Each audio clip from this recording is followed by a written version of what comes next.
오늘 예배의 자리에 나온 여러분 모두를 주님의 이름으로 축복합니다. 하나님의 큰 은혜가 오늘도 여러분과 함께 하실 줄 믿습니다. 남유다도 우상을 섬기고 바벨론도 우상을 섬깁니다. 그런데 하나님은 남유다가 우상 섬기는 것에 대해서는 아주 예민하게 반응을 하십니다. 그런데 바벨론이 그런 행동을 하는 것에 대해서는 무관심해 보이십니다. 하나님이 이 남유다에 대해서 어느 정도로 예민하게 관심을 갖고 계시는가 하면, 남유다가 사실 보면 바벨론이나 남유다나 다 별반 차이 없이 우상 숭배하고 제멋대로 살아가고 있습니다. 그런데 하나님은 남유다가 그러한 것을 참아보지 못하시다가 마침내는 정 너희들 그러면 내가 바벨론을 통해서 너희 나라를 멸망시켜 버릴 거야, 나라의 깃발을 내려버릴 것이다 라고 그렇게까지 하나님이 반응을 하십니다. 왜 이토록 하나님께서는 남유다의 그 백성들의 삶과 나라의 삶에 대해서 하나님께서 깊숙이 개입하시고 사사건건 그 모든 것에 대해서 하나님께서 일일이 간섭하시는가? 하나님은 온 우주를 창조하시고, 그리고 모든 나라, 모든 백성, 모든 민족들은 다 하나님의 소유 있습니다. 그렇다면 하나님에게 바벨론 사람도 소중한 사람이요 남유다 사람도 귀한 존재인 것입니다. 왜냐하면 다 같이 하나님의 형상을 따라 지음받은 존재이기 때문에 그러한 것이죠. 그렇다면 하나님께서는 남유다에 대한 관심이나 남유다에 대한 사랑만큼이나 바벨론도 사랑해 주시고, 그들이 우상 섬기고 잘못할 때에는 하나님께서 그들을 엄하게 징계하셔야만 하실 겁니다. 그런데 가만 성경을 보면 하나님께서는 이스라엘이나 남유다보다는 다른 나라들을 심하게 차별 대우하시는 것처럼 그렇게 보여지십니다. 하나님은 차별하시는 것이 아닙니다. 하나님께서 이스라엘 그리고 남유다에 대해서 그런 특별한 관심을 가지시고, 그렇게 하나님께서 그들의 삶 가운데 개입해 들어가시는 것은 언약이라고 하는 그 단어를 우리가 이해해야만 가능하다는 것입니다. 언약. 좀 쉽게 설명드리면, 남자와 여자가 결혼하면서 혼인서약을 맺습니다. 또 우리가 집을 옮겨 전세를 구하거나 아니면 부동산을 매매할 때에 전세계약서나 매매계약서를 작성하게 됩니다. 이처럼 개인이나 집단 또는 이 단체 간의 그런 어떤 이 신뢰 관계를 확증시켜가는 일련의 행위를 우리는 계약 또는 성경에서는 언약이라 그렇게 표현해주고 있습니다. 그런데 성경에는 이런 언약이 수평적 차원의 언약이 있고 수직적 차원의 언약이 있습니다. 수평적 차원의 언약이라고 하는 것은 개인과 개인 그리고 집단과 집단 사이에 이루어지는 그와 같은 약속의 행위인 것이죠. 가장 먼저 성경에 나오는 이런 개인 간의 언약의 관계는, 수평적 언약 관계는 아브라함이 그랄 왕 아비멜렉과 언약을 맺습니다. 창세기 21장에 보면 아브라함이 양과 소를 가져다가 아비멜렉에게 주고 두 사람이 서로 언약을 세우니라. 이제 우리가 언약을 세웠으니까, 그러니까 너와 나는 서로 그렇게 침략하거나 뺏거나 그렇게 하지 말자라고 그렇게 언약을 세우게 되는 것이죠. 수평적 차원이죠. 아브라함과 아비멜렉. 그런데 수직적 차원의 언약이 있습니다. 그것은 하나님께서 죄인인 인간을 상대로 하신 약속입니다. 인간을 상대로 한 약속. 우리가 잘 아는 그런 이 시내산 언약이 바로 대표적이다라고 말할 수 있을 것입니다. 물론 하나님은 아담과 언약도 맺으십니다. 그리고 노아 홍수 이후에 노아와 무지개를 두고 언약을 맺으십니다. 또 아브라함과도 하나님은 약속을 맺으십니다. 그런데 하나님께서 온 이스라엘 백성들과 함께 같이 애굽에서 불러낸 다음 시내산에서 하나님은 나는 너희들과 언약을 맺고 싶다. 그래서 언약을 맺고 나는 이런 나라를 만들어 가고 싶다. 너희는 이런 백성이 되었으면 좋겠다. 하나님이 언약을 세워가시죠. 그래서 출애굽기 19장 5절에 보면 세계가 다 내게 속하였나니 너희가 내 말을 잘 듣고 내 언약을 지키면 너희는 내 소유가 되고 거룩한 나라, 제사장 나라, 거룩한 백성이 되리라. 하나님께서 그렇게 이스라엘 백성들하고 언약을 맺으십니다. 그래서 이 언약을 맺으셨기 때문에, 그렇기 때문에 하나님께서는 이스라엘의 그 나라와 개인의 모든 삶에 깊숙이 개입해 가시는 겁니다. 왜냐하면 언약은 하나님의 통치 개념이며 동시에 하나님께서 이스라엘 백성들을 평가할 수 있는 기준이 되기 때문에 그렇습니다. 그래서 하나님이 이스라엘 백성들하고 시내산에서 언약을 맺으셨죠. 그래서 내 규례와 내 율례와 내 명령과 내 법도를 지켜 행하면 그게 기준이에요. 그 기준을 따라 잘 지켜 행하면 그러면 내가 너희를 도와주겠다는 것입니다. 어떻게 도와주시는 겁니까? 먹고 사는 문제와 그 다음에 우리가 이 세상에 살아가는 적과의 관계 속에서 우리의 안보를 하나님께서 확실하게 책임져 주시겠다는 것이죠. 그런데 만일 그 기준, 하나님이 이스라엘 백성들을 통치하는 그 통치 수단과 기준에 있어서 미달되어지면 하나님께서는 내가 너희를 징계하시겠다 그랬죠. 그죠? 그냥 지나가는 것이 아니라, 못 본 척 하는 것이 아니라, 상관없는 것이 아니라 징계하시겠다는 겁니다. 왜요? 통치 수단이기 때문에 그런 거예요. 그래서 너희가 우상을 섬기면 하나님께서 그런 우상 섬기는 것에 대해서 내가 적절한 징계를 해갈 것이다. 그 징계는 3단계로 이루어지게 되는 것이죠. 너희 농사가, 너희 사업이 어려움을 당하게 될 것이다. 그러면 그 순간에 빨리 깨달으라는 것입니다. 이게 뭐지? 내가 경영을 잘못해서가 내가 농사를 이번에 잘못 지었었냐? 아니라는 거예요. 이게 지금 나와 하나님과의 관계가 뭔가 문제가 생겼구나. 그러니 이 관계를 바르게 잡아야 되겠다. 그래서 기준으로 빠르게 회복해 가라는 겁니다.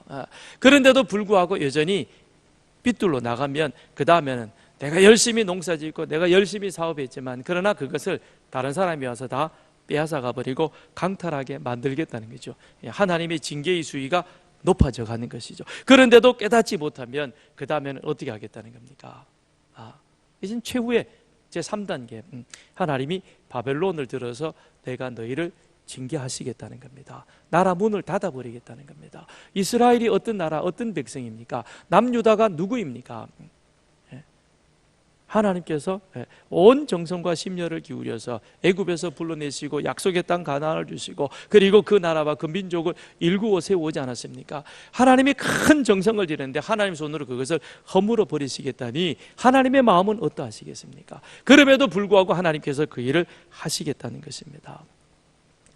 하나님께서 이스라엘 백성들을 애굽에서 불러내시고 하나님은 계명을 주시되 613개의 계명을 요약해서 10계명이라고 하는 10가지 계명을 주셨습니다. 그런데 그 10가지 계명은 하나님 사랑, 이웃 사랑입니다. 이웃 사랑은 어떤 것입니까? 고아와 과부들을 압제하지 말고 죄 없는 사람들을 무지하게 형을 살리거나 죽이지 말고 그리고 하나님과의 관계 속에서는 우상 숭배하지 마라. 그것이었죠. 그런데 이스라엘 백성들은 이 부분에 있어서 실패한 것입니다. 그들은 하나님과의 관계도 무너졌고 하나님과의 관계가 무너지니까 이웃과의 관계가 무너진 것은 그거는 순간적으로 순식간에 일어나게 되어지는 겁니다. 그렇게 해서 실패해서 그렇게 살아가면서도 그들은 뭐만 내세웁니까? 걱정하지 마. 우리에게는 예루살렘 성전이 있어. 하나님이 당신의 이름을 두시려고 택한 저 성전이 우리 가운데 있기 때문에 그렇기 때문에 우리는 아무 염려 없어. 외적이 쳐들어온다고 절대 안 돼. 우리나라는 침범하지 못해. 우리는 무너지지 않을 거야. 우리는 멸망되지 않을 거야. 왜? 우리에게는 예루살렘 성전이 있기 때문에 이 모든 재앙을 피할 수 있다라고. 어리석은 지도자가 그렇게 가르쳤고 그 지도자의 가르침에 따라서 백성들은 그것이 진실인 줄 알고 그렇게 따라갔다는 것입니다. 이에 예레미야 선지자가 그 어리석은 지도자들의 잘못된 가르침을 지적합니다. 그리고 그 가르침을 따라가는 백성들의 그 죄악을 예레미야가 지금 지적해 주고 있는 것입니다. 그러면서 회개하라는 겁니다. 회개하라. 그런데 성경에서 일반적으로 나오는 회개와 예레미야 선지자가 지금 남유다 백성들을 향하여 외치고 있는 회개는 차원이 좀 다른 것입니다. 요나 선지자가 저 이방 땅 니느웨에 가서 저들의 죄악이 너무 극악하니까 내가 이제 저 니느웨를 심판할 거야. 그러니까 너 가서 니느웨 백성들에게 하나님의 심판을 전하라 그랬습니다. 요나가 가서 니느웨 사람들에게 하나님의 심판을 전하죠. 그랬더니 그 말을 듣고 생각지도 않는 일이 일어납니다. 니느웨 성의 왕부터 노예에 이르기까지, 심지어는 집안에 키우는 가축들까지 다 굵은 베옷을 입고 제 위에 앉아 하나님 앞에 회개합니다. 그러니 하나님이 어떻게 하셨어요?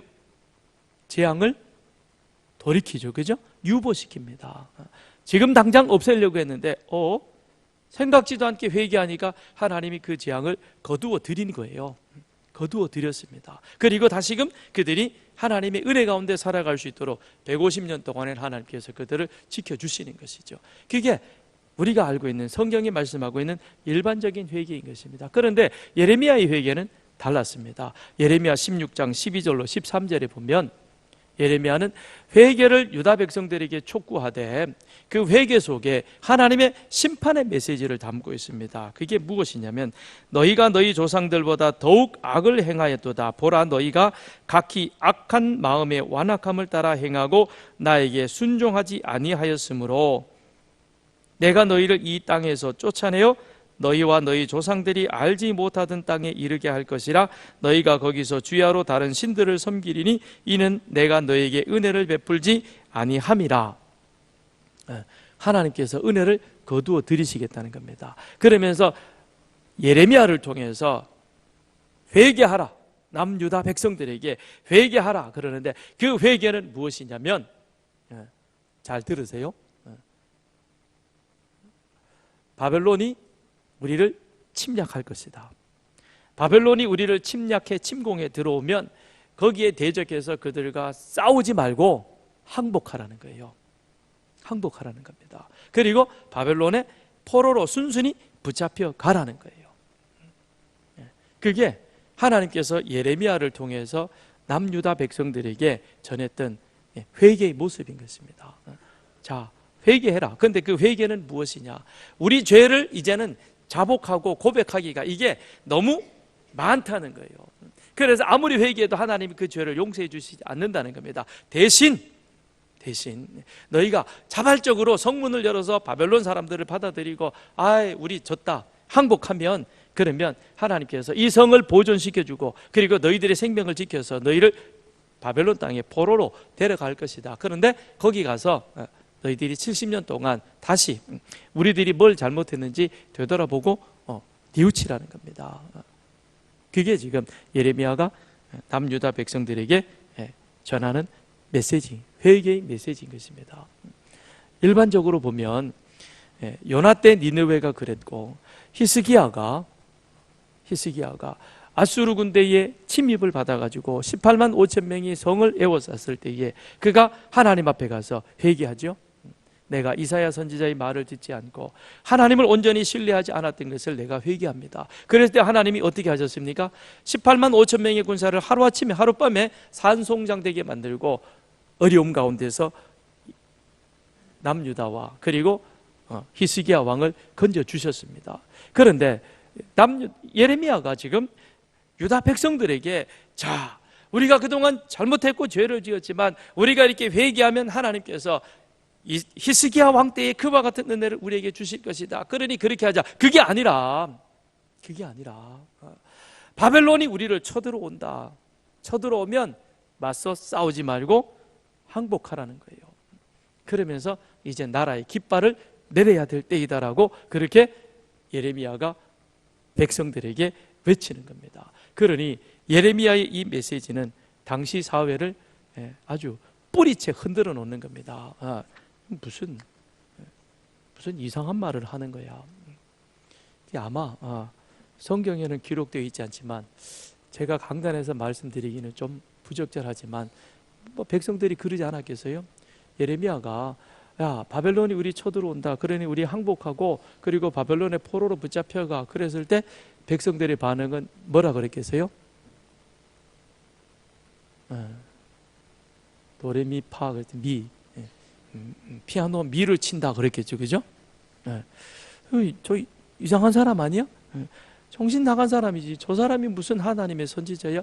아니, 하나님이 우리를 지켜주셔야지. 예루살렘 성전이 있는데, 그런데 무너진다고? 포로가 된다고? 포로 잡혀가라고? 싸우지 말라고? 말도 안 되는 얘기야. 그런데 진짜 제대로 된 반응은 어디서 나오느냐? 아나도 사람들에게서 나옵니다. 자, 11장 오늘 읽었던 21절 본문을 가서 보십시다. 21절에 보면 여호와께서 아나도 사람들에 대하여 이와 같이 말씀하시되, 하나님께서 지금 예레미야에게 가르쳐 주는 겁니다. 18절에 보면 여호와께서 내게 알게 하셨으므로 내가 그것을 알았는데, 그런데 무엇을 알게 되었느냐? 21절에 보니까 아나도 사람들이 내 생명을 빼앗으려고 찾아 이르기를, 내 생명, 예레미야의 생명을 빼앗겠다는 겁니다. 그러면서 하는 얘기가 무슨 얘기냐면, 왜 예레미야의 생명을 빼앗으려고 하느냐, 죽이려고 하느냐? 21절의 내용이 있죠. 너는 여호와의 이름으로 예언하지 말라. 무슨 얘기예요? 지금 내가 하고 있는 거 회개하라. 그런데 우리가 바벨론의 포로가 되어진다, 그런 얘기를 하나님의 이름으로 하지 말라는 겁니다. 그러면 어떻게 하겠다는 거예요? 21절 마지막에 어떻게 한다고요? 죽여버려. 그러는 거예요. 너 죽여버릴 거야. 너 자꾸 그런 식으로 설교하면 너 죽일 거야. 그러는 거예요. 쉽게 표현하면 이런 거예요. 어렵지 않죠, 그죠? 그런데 자, 18절에 하나님께서 이 사실을 예레미야에게 알게 하신 거예요.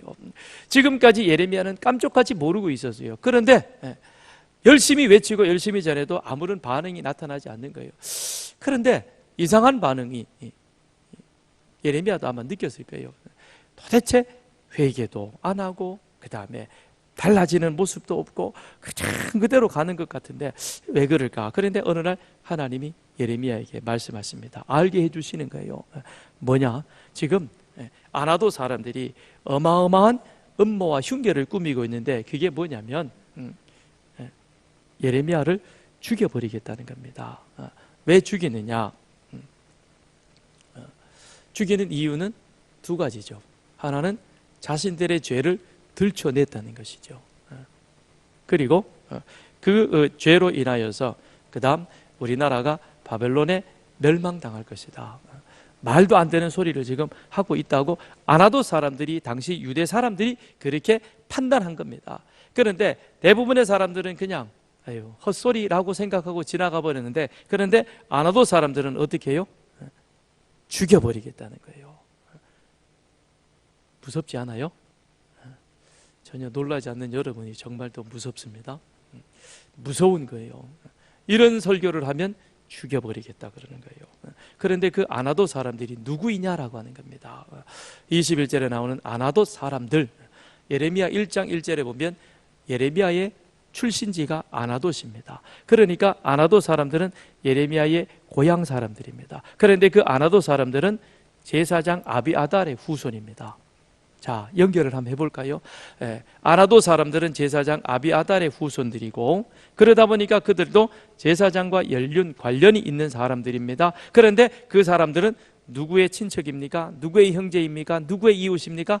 예레미야의 이웃이라는 거죠. 예레미야의 고향 사람들이라는 겁니다. 그 예레미야의 고향 사람, 그 중에는 자기 형제도 있을 것이고 사촌도 있을 것이고, 그렇게 관련되어진 그들이 지금 뭐라고 얘기를 하냐면, 예레미야가 자꾸 우리 죄를 이렇게 들춰내는데, 그런데 자꾸 그렇게 우리를 건드리면, 그러면 너 죽여버릴 거야.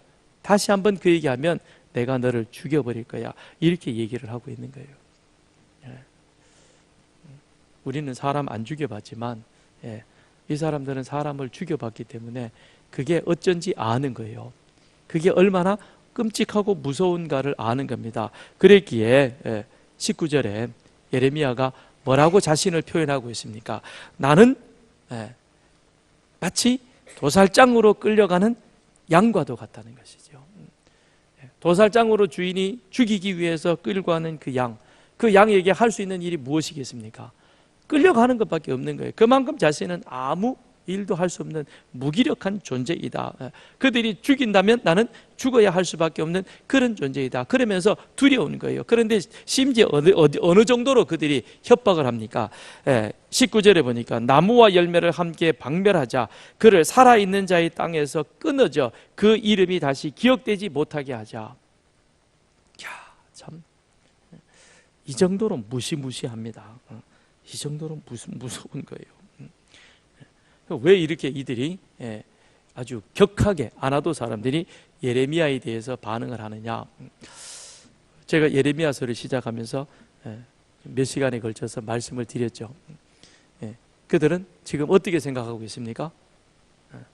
우리 잘 믿고 있잖아. 우리 잘 믿고 있잖아. 안식일 잘 지키지? 그 다음에 절기 잘 지키지? 명절도 잘 지키지? 그러면 됐지. 우리 안식일만 되면 하나님 앞에 가서 제사 드리잖아.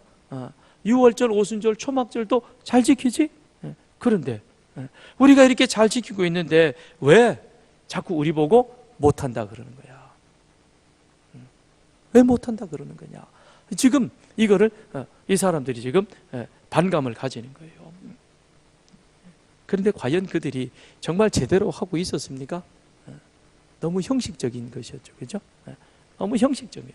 마음은 없어요. 몸만 지금 이 자리에 와서 앉아 있는 거예요. 그러기에 몸만 와서 앉아 있기 때문에 예배 드리는 자세와 태도를 보면 벌써 표시가 나는 거예요. 자세가 15도, 20도로 구부러져 있거나 찬송 시간에 찬송을 부르지 않고 사도신경 시간에 사도신경을 고백도 하지 않습니다. 마음이 없다는 거죠. 남이 찬송하는 거 들으러 오셨습니까? 내가 살아계신 하나님 앞에 예배하러 오셨죠.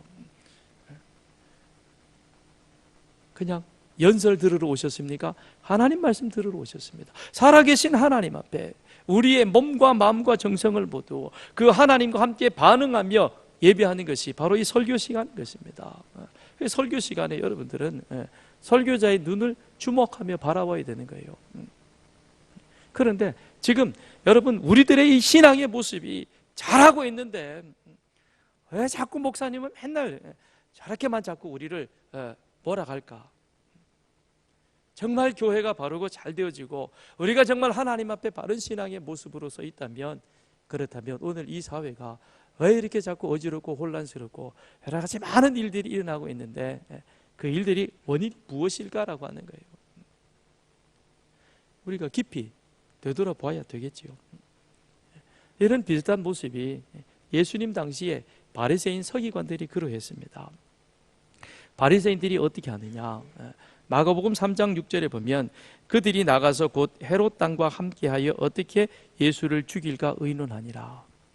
바리새인들이 헤롯 땅과 같이 연합을 합니다. 왜요? 예수를 죽이려고. 바리새인하고 헤롯 땅하고는요, 이거는 물과 기름보다 더 어울리지 않는 그런 사이입니다. 헤롯 땅은 그 당시에 헤롯 왕과 연관되어진 아주 세속적인 정치 권력자들입니다. 반면에 바리새인들, 그들 역시도 제대로 믿지는 않았지만 그래도 우리는 잘 믿는다고 스스로 그렇게 율법 성전을 중심으로 나가던 그런 사람들이었습니다. 그러니까 평소에는 이 바리새인들이 헤롯 땅 사람들을 거들떠도 보지 않았습니다. 그런데 지금 예수를 죽이기 위해서는 도저히 연합되어서는 안 될, 합해서는 안 될 두 세력이 같이 손을 잡고 나아가고 있는 것입니다. 왜요? 바리새인들이 예수님이 계속해서 자신들을 지금 건드리고 있거든요. 자신들의 죄를 지금 들춰내고 있는 것입니다. 자신들은 지금 잘한다고 사람들 앞에서 이렇게 포장을 씌워가지고, 그리고는 거리 기도하면서도 어떻게 합니까? 큰 길거리에서 손을 들고 서서 기도하면서 나는 일주일에 2번 금식하고, 그리고 부추 하나까지도 11조를 드리고, 그리고 나는 저 세리와 같은 죄인들과 같지 않음을 하나님 앞에 감사합니다. 그러면서 손을 들고 자기의 신앙을 자랑하고 그렇게 포장하고 사람들에게 보여주었는데, 그런데 예수라고 하는 사람이 와가지고는 끊임없이 자신들의 죄를 자꾸 이 부끄러운 부분을 들춰내는 겁니다. 그러니까 바리새인들이 들을 때는 어때요? 기분 나쁜 거죠. 마음이 안 차는 겁니다. 그러니 우리가 저를 죽여야 되겠는데 어떻게 할까? 야, 저 헤롯 땅 사람들 손 빌려가지고 같이 없애버리면 어떨까? 바리새인들이 예수를 죽이려고 하는 것은 첫째는 안식일을 범했던 것이고, 둘째는 예수께서 자기와 하나님은 하나이시다, 나를 본 자는 아버지를 본 자이다, 아버지가 일하니 나도 일하신다, 그러면서 하나님과 자기를 동일시 여기니까 신성 모독처럼 여겨지는 거죠. 그래서 죽이려고 하는 것입니다. 예수님이 그 사실을 모르셨나? 아시고 계십니다. 아시고 계시지만 예수님은 바리새인들과 타협하지 않습니다. 좋게 지내려 하지 않습니다. 계속해서 그들의 죄악을 지적해 가시는 것이죠. 그 중에 하나가 안식일에 회당에서 손 마른 사람을 고쳐주는 사건인 것입니다. 예수님께서 안식일에 회당에 들어가시는데 그곳에 손 마른 사람이 있었습니다. 그래서 예수님이 그 사람, 손 마른 사람을 불러서 회중 가운데 세웁니다. 그리고는 바리새인들이 들으라는 듯이 예수님이 말씀하십니다. 안식일에 선을 행하는 것과 악을 행하는 것, 생명을 행하는 것, 생명을 구하는 것과 죽이는 것, 어느 것이 옳으냐? 바리새인들을 향하여 질문하시는 것이죠. 이제 예수님께서는 이 손 마른 사람을 바리새인들 앞에서 고쳐 주실 것입니다.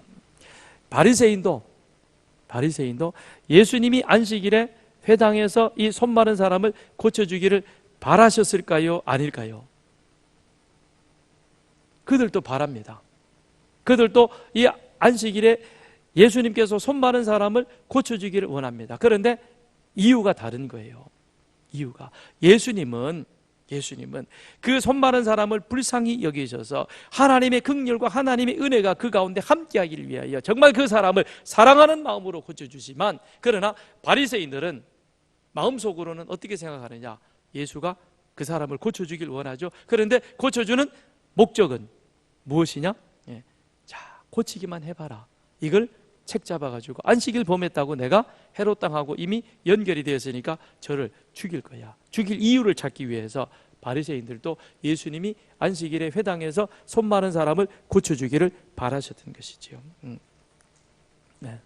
자, 율법에는 안식일에는 아무 일도 해서는 안 되는 것입니다. 그게 율법의 규정인 것입니다. 그런데 바리새인들은 그 율법의 규정에 자기들의 관습과 생각과 방식을 더 씌웠습니다. 그래가지고 더 많은 규례를 만들어가지고 그것이 전통이다, 관습이다라는 그런 미명하에 백성들에게 지키게 만들었던 것입니다. 그래서 그들의 전통에 따르면 안식일에는 병든 자를 고칠 수가 없습니다.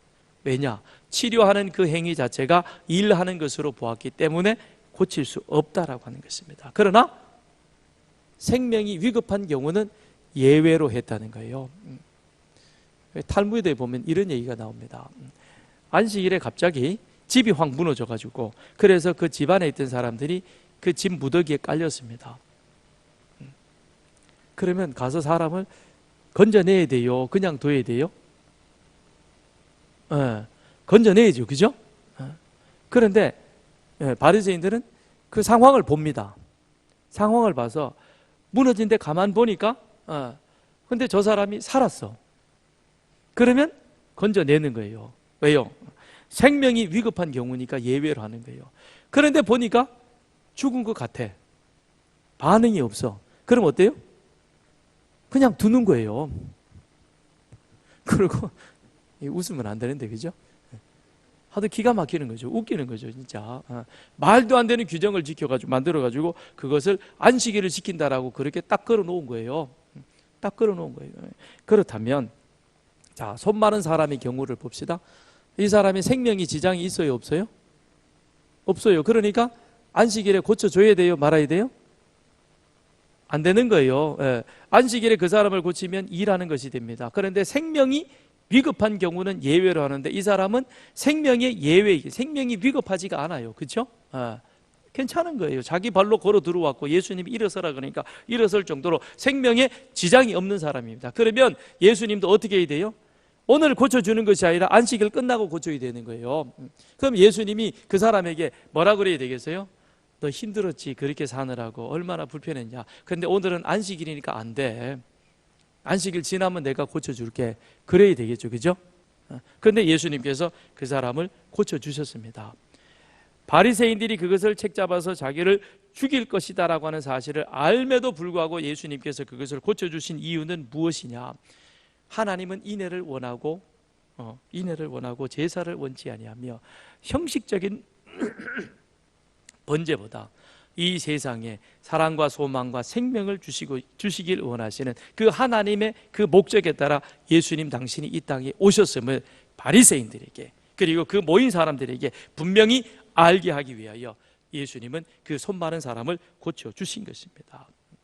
그렇다면 이제 바리새인들은 선택을 해야 합니다. 둘 중에 하나를 선택해야 하는 거예요. 뭐예요?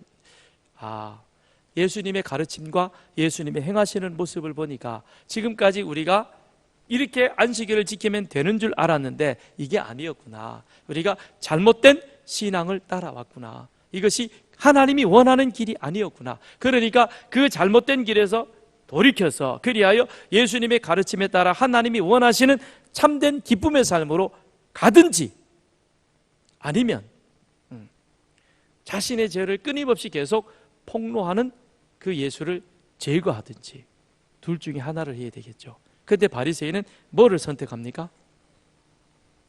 예수를 제거하는 쪽으로, 스스로 멸망의 길을 선택을 한 것이죠. 주의를 제대로 지키십시오. 예배를 드리러 오셨으면 제대로 예배를 드리십시오. 예배 드리는 여러분에게 썩 듣기 좋은 얘기는 아니죠. 그렇죠? 우리가 하나님의 은혜를 받았으니까 소득을 구분해서 열의 하나는 하나님의 것이니까 제대로 된 11조를 드리십시오. 11조 드리는 흉내만 내지 말고, 예배 드리는 흉내만 내지 말고, 그리스도인 같은 문이 된 모습만 가지지 말고 바르게 신앙생활해서 정말 주님이 원하시는 빛과 소금 된 참된 그리스도인이 되십시오. 제가 설교를 하니까 듣기 거북하신 분도 계시죠. 그죠? 그렇게 해서 자신의 잘못이 드러났어요. 11조도 하지 않고 주일도 제대로 안 지키고 자기 일에 바빠가지고 살아간다면서 그렇게 사는 사람들이 있었어요. 그런데 그 죄가 지적받으니까, 그러면 회개해야 됩니까? 아니면 엉뚱한 짓을 해야 합니까? 어디로 길을 걸어가야 되겠습니까? 회개해야죠. 바른 길을 걸어가야죠. 그게 내가 사는 길인데. 그런데 마음에 안 들어. 쫓아내자. 여러분, 목사를 쫓아내는 일이 능사입니까? 하나님이 살아계시고 하나님의 말씀이 계시는데 그걸 아셔야죠. 바른 신앙생활을 가야 하는 것입니다. 그런데 예레미야가 지금 그렇게 말씀을 선포를 하며 전하니까 듣기 싫어하던 안 하던 사람들이 없애버리자 라는 겁니다. 그 사실을 예레미야가 알게 된 거예요. 그러니 이 사면초가의 궁지에 몰린 예레미야가 하나님 앞에 질문합니다. 하나님, 나 어떻게 해요? 이 상황이 되었는데도 내가 여전히 하나님 앞에 서 있어야 합니까? 라고 질문을 던지는 거예요. 그랬더니 예레미야에게 돌아온 하나님의 대답은 20절입니다. 뭐라고 대답하시느냐? 공의로 판단하시며 사람의 마음을 감찰하시는 만군의 여호와여, 나의 원통함을 주께 아뢰었사오니 그들에게 대한 주의 보복을 내가 보리이다 하였더니, 이제 원통함이라는 것은 히브리 원어적인 의미로는 고소 고발한다, 소송한다는 그런 의미가 있는 거예요. 그러니까 예레미야가 하나님 앞에 자기의 원통함을 안 하도 사람들이 하나님, 나는 하나님이 전하라고 하는 메시지만 전했을 뿐인 것입니다. 그런데 안 하도 사람들이 자신의 죄가 드러나니까 나를 죽이려고 하네요. 그래서 내가 도살장에 끌려가는 양과도 같은 이 처지가 되었습니다. 이 상황에 내가 하나님 앞에 계속 서 있어야 합니까? 라고 하나님 앞에 고발을 한 거예요. 하나님, 판단해 주십시오. 하나님은 공의로 사람의 마음을 감찰하셔서 정확하게 판단하시지 않습니까? 누가 옳은 것이며 누가 잘못된 것이냐고 판단해 달라고 하나님 앞에 맡겼더니, 그랬더니 하나님께서는 뭐라고 대답하시느냐? 22절로 23절 22절로 23절. 그러므로 만군의 여호와께서 이와 같이 말씀하시니라. 보라, 내가 그들을 벌하리니 청년들은 칼에 죽으며 자녀들은 기근에 죽고 남는 자가 없으리라. 내가 아나도 사람에게 재앙을 내리니 곧 그들을 벌할 해이니라. 아나도 사람에 대해서는 내가 처리를 할 테니까, 그들의 죄에 대해서는 내가 벌할 테니까 너는 나의 도움만을 구하라. 나의 도움만을 구하라. 그렇게 말씀하고 있는 겁니다.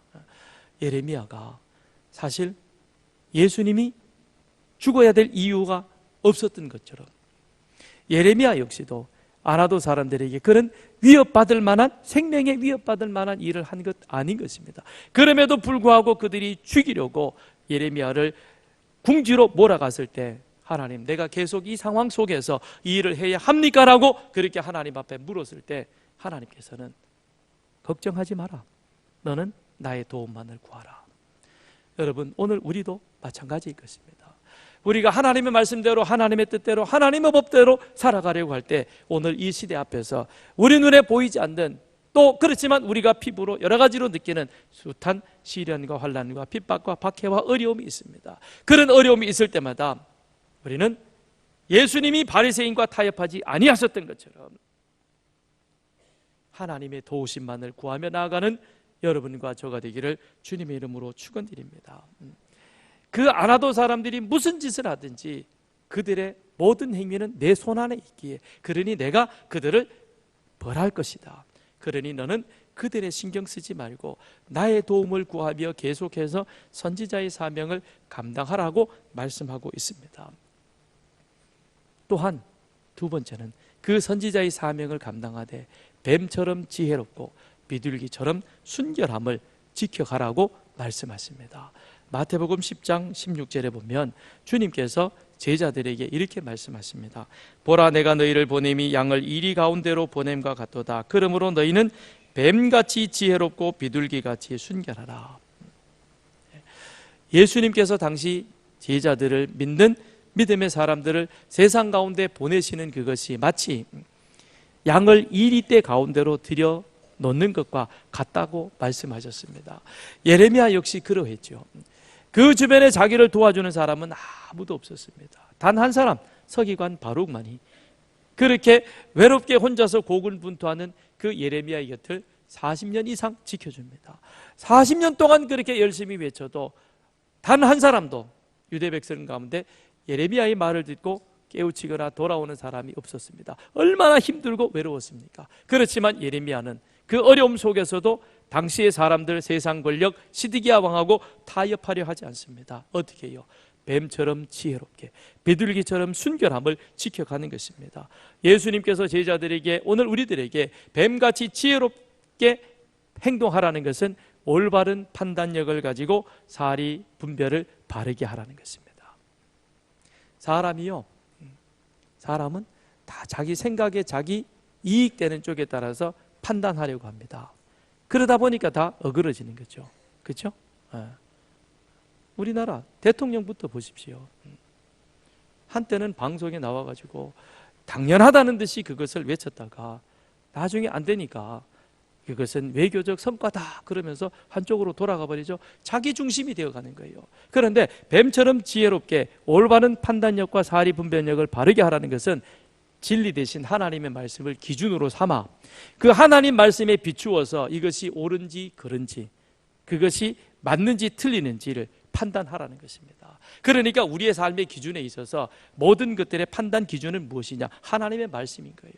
하나님의 말씀에 따라서 그리하여 올바른 분별력, 판단력, 그것을 가지고 우리의 분별력을 바르게 지켜나가라는 것입니다. 비둘기같이 순결하라는 것은, 그것은 세상의 악한 질서에 사로잡히거나 세상 권력과 타협하지 말라는 것이죠. 바리새인들이 그런 음모를 꾸미고 이렇게 하면 바리새인들이 싫어할 것이라 예수님이 왜 모르시겠습니까? 다 아십니다. 그럼에도 불구하고 오히려 보란듯이 바리새인들 앞에서 안식일에 생명을 구하는 것과 죽이는 것, 선을 행하는 것, 악을 행하는 것, 과연 어느 것이 옳으냐라고 질문하시는 이유가 무엇이겠습니까? 너희들이 나를 죽이려고 세상 권력과 타협할지라도, 그럴지라도 나는 나는 세상 권력과 타협하지 않겠다라고 하는 것입니다. 예수님은 대제사장 바리새인 서기관들과 잘 지내는 길을 모색하는 것이 아니라 하나님이 당신에게 주신 그 사명의 길을 놓치지 않고 그것을 붙들고 나아가셨던 것입니다. 오늘 우리도 역시 그러해야 할 것입니다. 우리가 이 세상을 살아가면서 이 세상 가운데서 순간순간 우리로 하여금 세상과 타협하게 하는 일들이 참 많습니다. 특별히 그리스도인으로서 이 세상 속에서 직장 생활을 하며 사업을 하며 나아갈 때에 우리를 유혹하게 하고 우리를 미혹하게 만들고 우리를 죄악에 빠지게 하고 우리를 넘어뜨리는 그와 같은 세력들이 얼마나 많이 있습니까? 그런 숱한 유혹이 있습니다. 그럴지라도 하나님의 말씀을 우리 삶의 판단 기준으로, 가치 기준으로 삼고 세상과 타협하지 않고 하나님의 말씀이 아니라 그러면 아닌 거예요.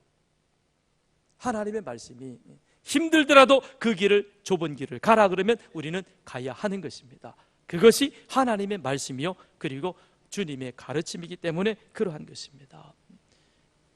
예레미야가 하나님께 물었듯, 하나님, 나 이렇게 힘들고 어려운데 저들이 나를 죽이려고 하는데 그래도 내가 하나님 편에 서야 합니까? 그런데 하나님은 오늘 우리에게 되물으십니다. 야, 너희는 어떻게 할래? 계속해서 내 편에 서 있을래? 아니면 세상과 타협할래? 그럴 때 우리들의 대답은 아니요, 저는 하나님의 도우심을 구하고 하나님 말씀을 내 삶의 기준으로 삼아 세상과 타협하지 아니하고 하나님 말씀의 바른 판단력을 따라 살아가길 원합니다. 그것이 바로 주님이 원하시는 소금의 길이요 빛의 길이니 저는 그 사명 감당하는 자로 나아가길 원합니다. 그렇게 고백하는 여러분 되시기를 주님의 이름으로 축원드립니다. 기도하겠습니다. 하나님 아버지,